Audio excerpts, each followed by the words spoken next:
and the endpoint. And now with these vectors, since they're tied to each point, we're going to move these points. And a line segment is a vector, so we can use amplitude to give this a value of how much we're going to move these out by. Since we only have one number here, so let's say 15.5, we're moving all of them at the same time, and we want to move them progressively out to create the spiral. So what we need to do is, once again, bring in the series component. We can copy the count, but we're going to change the step. Now we can plug in the series into the amplitude here.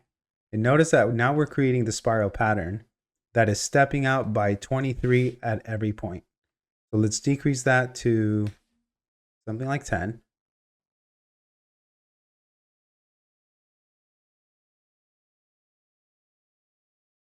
And now with this, we can hide most of the inputs here. We want to keep the circle because that's going to be where it starts from.